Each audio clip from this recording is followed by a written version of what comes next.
Nah gue lihat di sini ada yang aneh. Si Ian, dia mainin videonya. Ini dia begini. Kenapa lo? Nggak tahu nih tangan gue begini. Lo kenapa lo? Tangan begini tangannya. Kayak kunci. Kenapa lo? Begitu belitnya lagi terus petir langsung. Astagfirullahaladzim. Mas Pingsan sama Mas. Kenapa nih Mas? Nggak tahu. Petak gitu. Kayak kalau bis itu gini ya, kalau menurut gue ya. Cek udah gitu doang ya. Tapi kalau langsung terang gitu loh. Gue langsung ngecek Mas.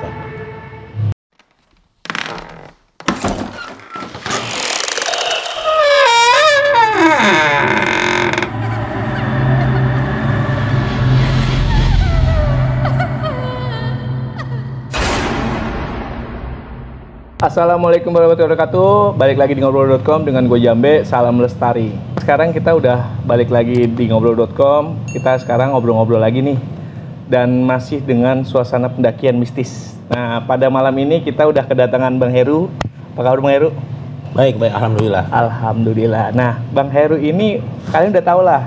Dia punya channel YouTube juga, Heru Survival Communication. Kalian juga jangan lupa mampir ke channelnya Bang Heru karena di dalamnya juga Bang Heru banyak kupas-kupas mistis juga ya Bang?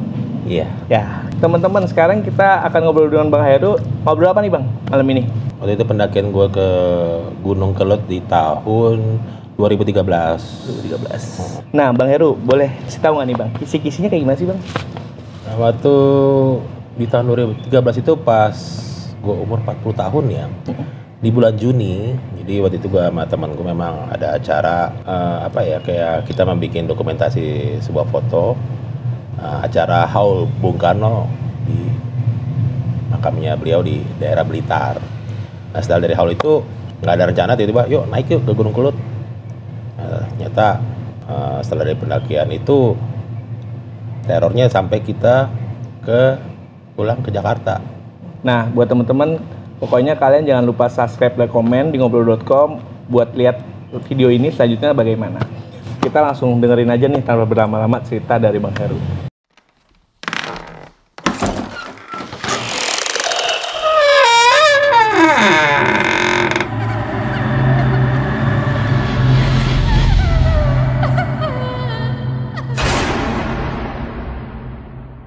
Bismillahirrahmanirrahim. Assalamualaikum warahmatullahi wabarakatuh.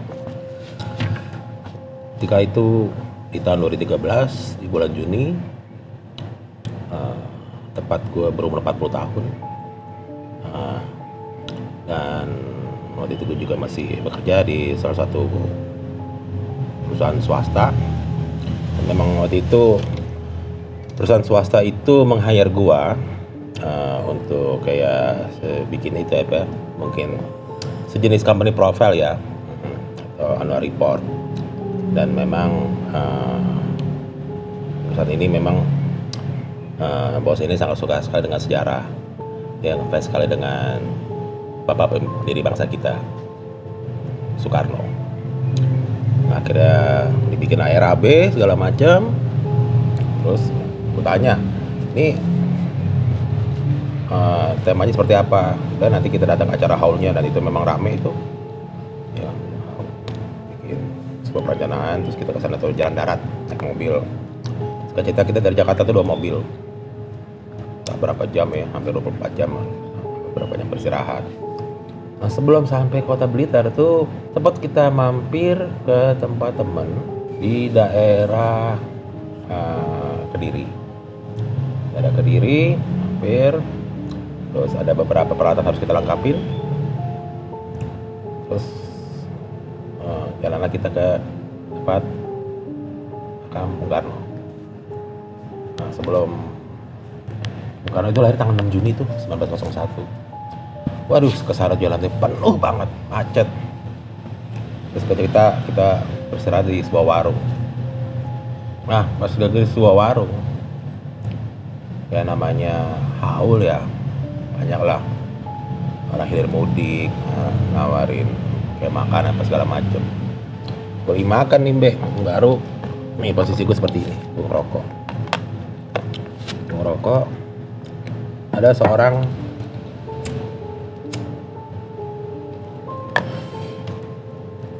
bapak sama ibu-ibu pakaian khusus sekali, pakaian Dia lagi makan diliatin terus. Nah, ya teman gue tuh si namanya waktu itu ya, gue, Romi, Ian, Neni, sama Indah. Berarti 3 cowok, 2 cewek. Ada 2 orang lagi yang lari ke diri, gue lupa tuh namanya siapa. Dia sebagai backup kita yang untuk peralatan video dan foto. Nah, di tempat makan itu, kalau nggak salah itu siang hari, kalau nggak salah jam 1. Tempat makan itu rame, tapi itu bukan sebuah rumah makan mewah. Rumah makan gue boleh mirip kayak kedai. Ada kayak sate kambing, sate sapi. Nah, gue di umur 40 tahun kan gue udah nggak bisa tuh makan yang kolesterol tinggi. Gue bilang sama itunya, sama yang punya warung, Bu, saya nggak makan daging kambing, saya sapi. Kaget situ. Wah, sapi di sini nggak ada mas sapi. Wah, emang kenapa Bu? Ya, ini memang apa ya gitu, nggak pantangan atau itu nggak ngerti, gue nggak boleh bagaimana. Kalau gue makan itu gampang aja, 1 ayam. Setelah makan, lagi ngerokok tadi kayak gitu, ngerokok. Terus ada yang dari kejauhan ya, kalau nggak salah tuh jaraknya kurang lebih dari tempat kita makan ya. Kita agak di teras depan ya. Jadi itu ada jalan raya. Jalan nggak begitu ramai, tapi udah banyak orang datang ke acara itu. Dan gue ingat banget tuh tanggal 6 Juni karena lahirnya Bung Karno. Haul ya bilang. Ada bapak-bapak tua gitu kan. Aduh, kalau pengamis juga bukan.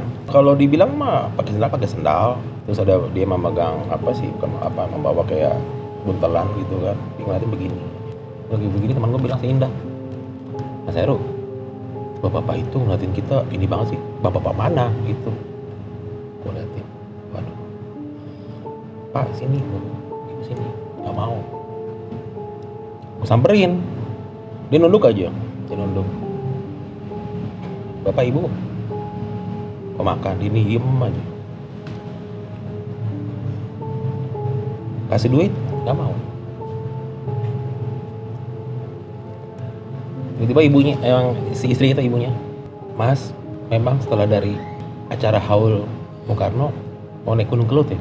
Gue bilang, "Enggak Bu, enggak ada ini Bu, kayak itu doang."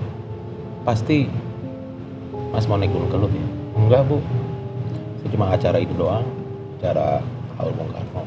Gue juga bingung dalam hati gue, kok dia tahu gue naik gunung? Memang sih, gue kalau kemana-mana itu selalu bawa tas carrier gue, dan gue nggak suka tas yang formal, yang model kotak gitu, nggak suka. Gue diam aja nih. "Bu, Ibu lapar nggak? Bapak lapar nggak? Ayo makan bareng kita." "Nggak usah." "Ayo bareng makan, ayo bareng." "Nggak usah. Bapak Ibu mau makan kan?" "Mau." Udah, singkat cerita akhirnya gue pesenin makanan, gue bungkus. Nah, yang anehnya nih yang punya warung ngeliatin gue, "Mas, buat siapa Mas?" "Buat Bapak Ibu yang di situ, yang di ujung. Kan bukan pengemis Mas." "Jangan begitulah, nama orang belum makan." Masa mau ngajak, "Aku nih nggak mau." "Udah bungkus aja Ibu." "Udah, tenang aja, saya bayar kok." "Oh ya bukan itu." "Udah tenang aja." Udah gue samperin. Nah, kan dibungkus makanan itu kan, gue selipin aja juga duit. "Pak, nih, mohon maaf Pak ya, saya nggak bisa lama-lama sama itu." "Oh ya." Nah, pas gue ngasih nih ya, kan bungkusan nih makanan ya, kalau bilang sih ada soto, ada nasi, pokoknya nasi rames, pokoknya komplit lah, ada uang juga lah. Gue lupa tuh kasih beberapa. Pas mau ngasih, pegang, "Hati-hati Mas ya kalau naik gunung, semoga tidak terjadi apa-apa, dan jaga teman-teman kamu kalau selama naik gunung." "Oh enggak, pasti nggak naik gunung." Itu gue inget tuh. Pas gue balik kayak tempat tadi, tempat gue nongkrong kan, kalau kita ini Mbak ya, ini kan warung, ini jalanan. Nah, si bapak sama ibu kan di sebelah sana. Kalau di jalan pasti ngeliat dong, kemana lalang mobil apa. Loh, kok nggak ada ya? Mungkin jalan cepet kali ya, mungkin atau dia mau kemana, ke belakang, atau mungkin ngumpet ingin makan atau gimana. Udahlah, cepet banget kan, nggak mungkin banget. kalau dalam pikiran gue nih, kalau dia ini jalan ini pasti kalau dari mata gue mandang pasti tetap kelihatan arah mana dia jalan, karena jalan cuma itu doang, lurus aja. Nah si Ian bilang gini, Ian, Mas, itu bukan orang biasa Mas. Orang biasa gimana? Emang orang biasa, bukan, maksud lo gimana? Ih, kok kayaknya aneh banget ngeliatin lo. Emang kenapa sih yang lo lihat? Yang lo lihat tuh apa?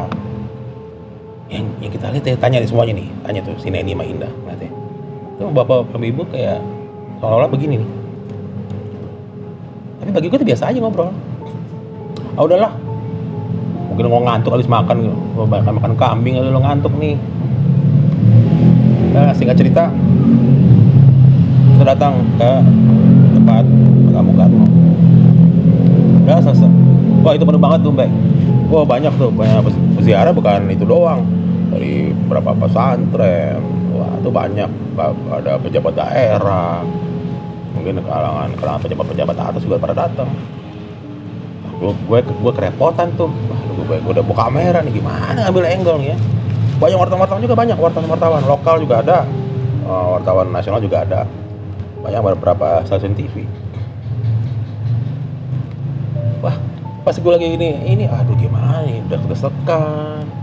Itu kan juga banyak juga, memang ada ritualnya juga kan. Betul, ada bapak-bapak nyamperin gua pakai bajunya mungkin kalau sekarang kalau dibilang baju Jawa, bukan ke Jawa. Mas kemana aja Mas, sudah saya tunggu. Nah kan gua datang ke situ kan seperti pada orang umumnya, hanya meliput doang. Mari Mas ikut saya. Bapak itu pakai belangkon, pakai baju Jawa gitu. Gue ikut aja set. Udah langsung di depan itu, di depan makom itu. Udah senang lah, gue dapat angle bagus daripada jebret-jebret. Si Ian pakai video. Udah aja jebret, udah. Nah, acara itu selesai. Biasa kita istirahat. Nah, kita bermalam di sebuah hotel di daerah Blitar. Gak ada yang teman gue yang 2 orang Kediri itu. Mas, tak siapin hotel ini. Nah, lagi santai di hotel. Kalau nggak salah tuh malam habis makan malam itu. Lagi di teras, ada anak kecil. Siapa anak kecil nih ya? Siapa tuh Mas ngeliatin main-main? Bilang, ngapain nih udah maghrib ini, ngapain main-main gini? Main gundu tau gak lo? Ngapain lo main, kata si Romi, ngapain lo? Bocil panggilnya.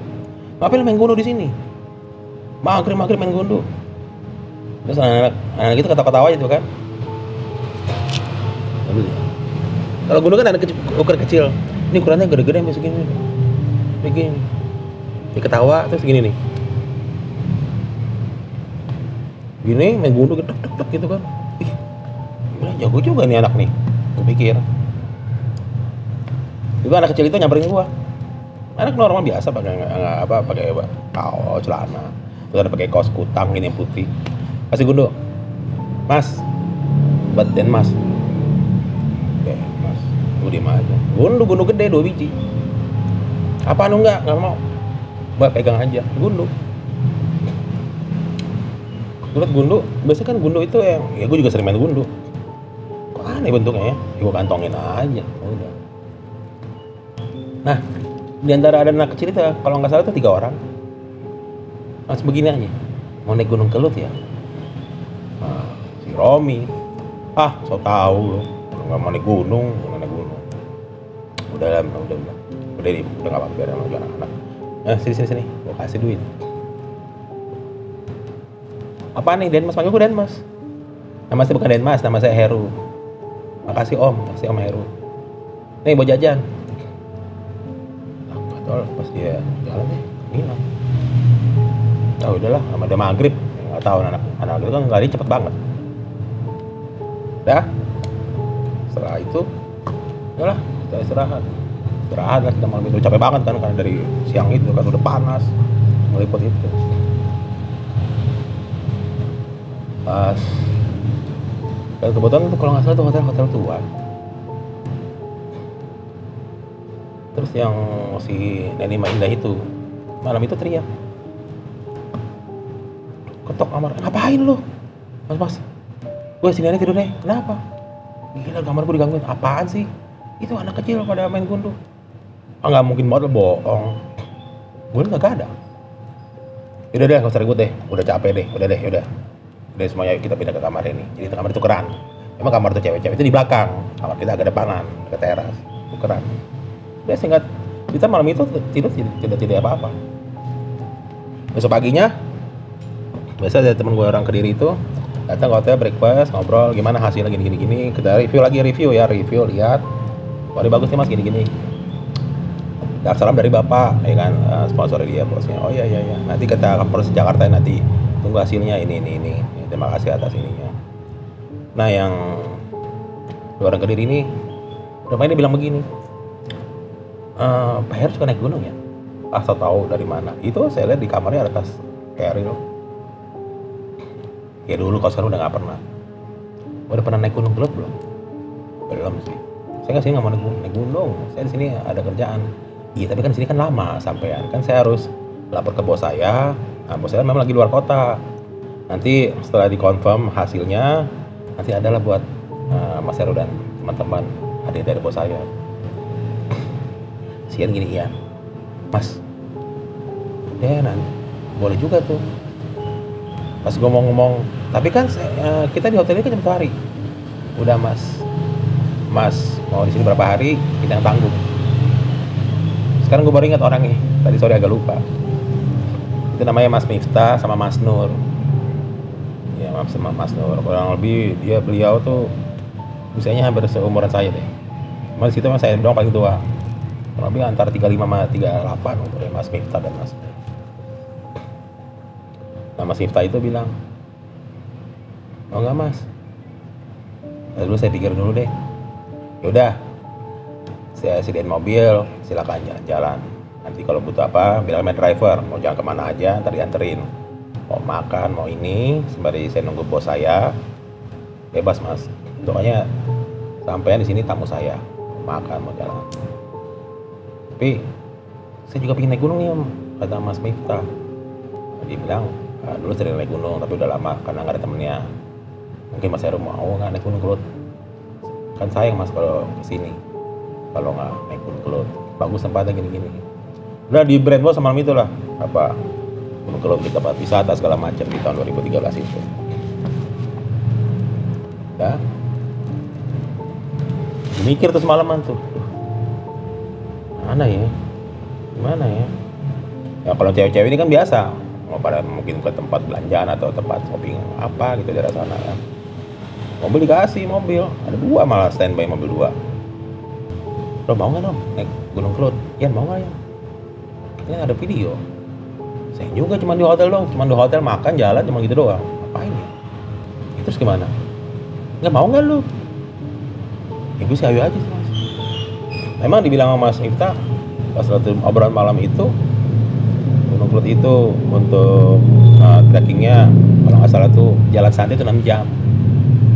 Dan memang waktu itu malam itu gue ngobrol, kita nggak bawa alat, cuma bawa tas doang. Udah saya sediain semuanya.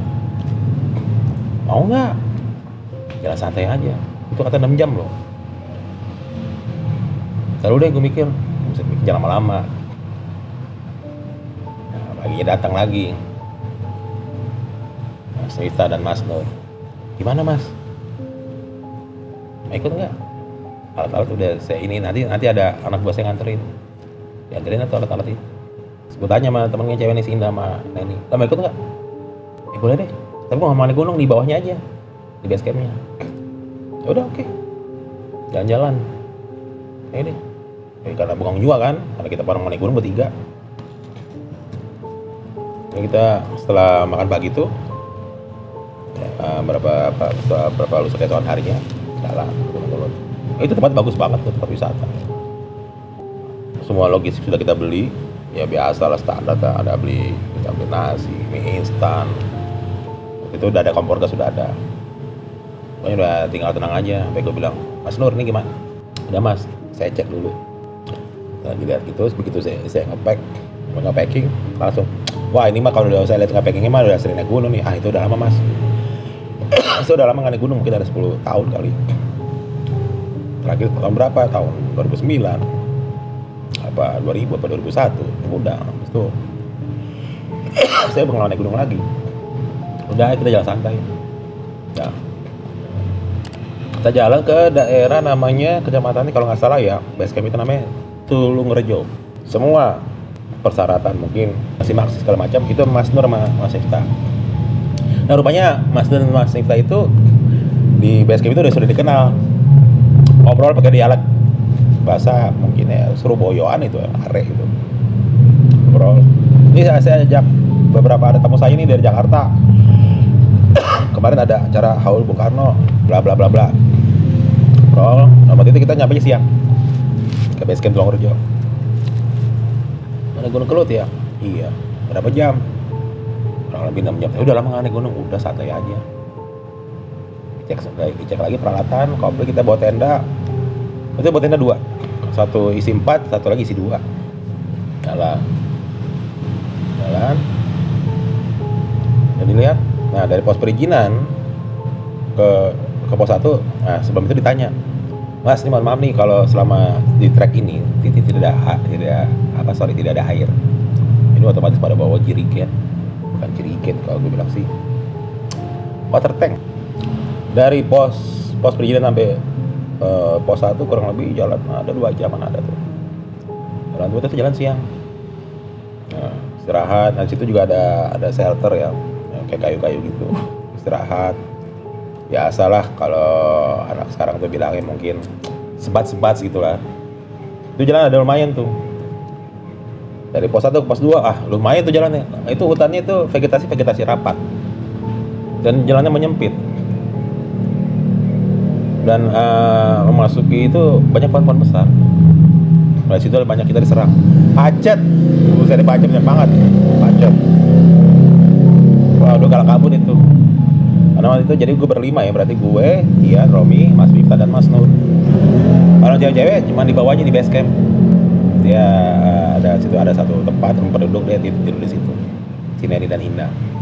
Selama kita perjalanan kan rupanya si Romi itu ngobrol-ngobrol dengan para penduduk situ mengenai legenda Gunung Kelut yang Lembu Sura itu. Katanya begini ya. Terus kalau kata Mas Nur, udah itu kan itu legenda dan mitos. Selama kita berbuat baik dan tidak apa-apa, ya nggak masalah ini. Sampai Mas Nur bilang, oh ya kita lupa berdoa nih. Jadi berdoa bukan di pas kita jalan, di pos 1 baru berdoa. Ya ampun, saking lupanya. Udah berdoa dulu sebelum melanjut ke pos 2. Kita bakal ketawa, lu gila belum berdoa. Udah jalan aja, udah ngegas. Nah, dari pos 1 ke pos 2 jalan lagi dengan kondisi trek tuh semakin menanjak dan jalur menyempit. Gue tanya, Mas Miftah, memang nih gunung yang Kelut via jalur sini emang jarang dilalui orang? Oh jarang, kalau jalur yang mana gitu, mungkin Kediri atau apa ya, banyak. Jadi memang buat wisatawan, bisa langsung ada, mungkin lagi sedang di aspal apa mungkin, apa nggak tahu waktu itu ya. Itu lebih gampang, naik mobil cepet langsung bisa ke puncaknya. Masa sih? Iya. Kan apa mesti lewat jalur sini, susah-susah banget kita. Tahu gitu ngapain saya ini diketawain itu. Udah lama istilahnya olahraga kaki. Saya udah lama nggak mendaki gunung nih. Makanya saya pingin naik gunung sama Seru dan kawan-kawan. Jadi akhirnya kurang lebih 2 jaman nyampe di pos 2. Waktu itu tenaga habis tuh. Memang Gunung Kelut itu ketinggiannya kalau nggak salah 1700 mdpl sekian ya. Kalau gue kurang paham bisa dicek di Google atau Wikipedia ketinggian pastinya. Sampailah di pos 2 tuh kurang lebih jam 3 sore kalau nggak salah ya. Dan itu masih dengar tuh suara aja, masih dengar tuh, berarti udah masuk waktu asar.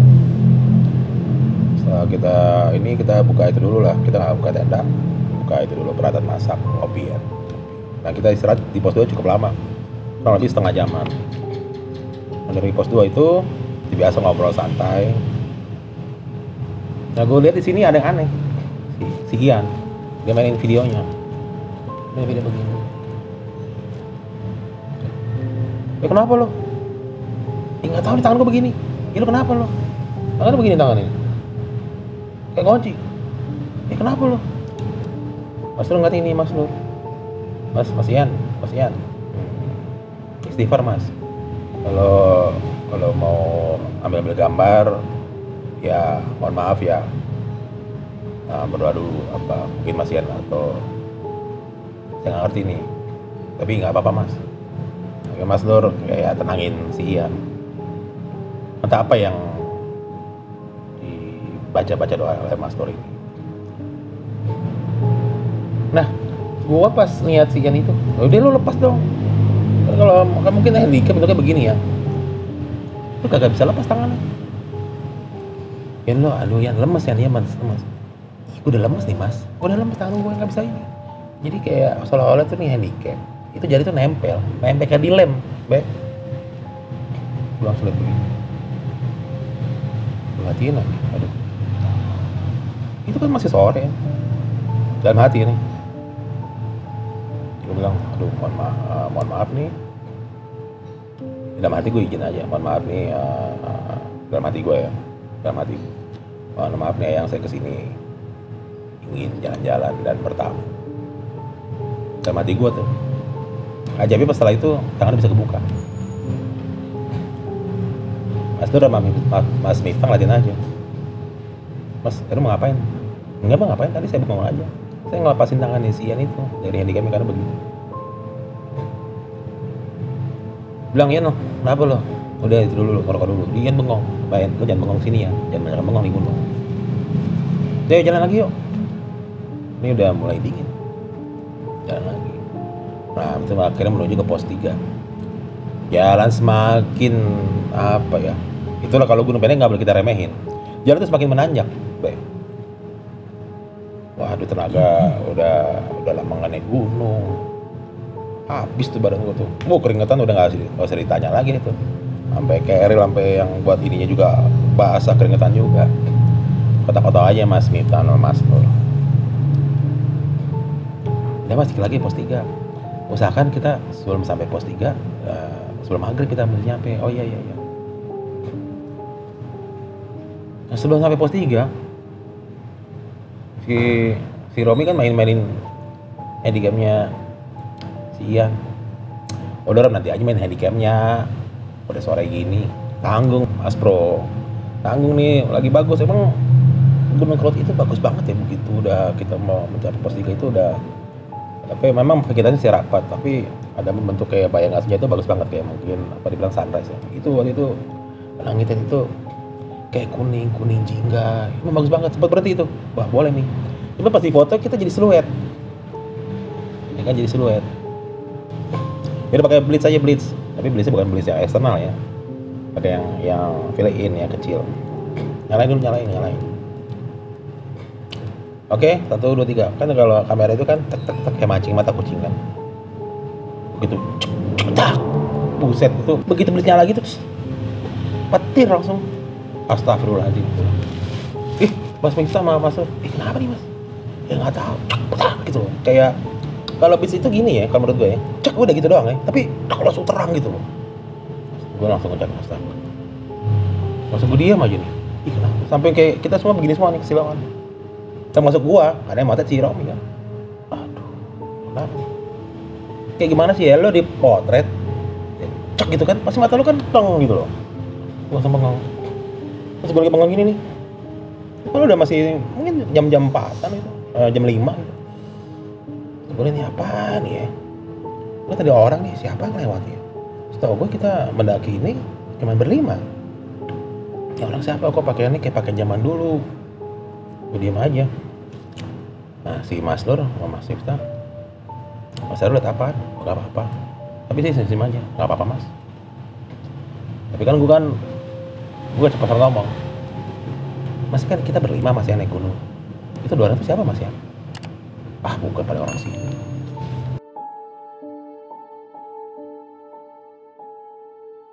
Boleh begini, nyamping nih ke diri gue nih. Ada suara, iya Mas saya masuk ya. Astaga gue merinding. Apa tuh? Gue liatin, itu cantik banget. Cantik banget. Gue bilang gini, Putri mau apa dari saya? Mohon maaf kalau saya ada salah kata dan perbuatan saya selama di gunung.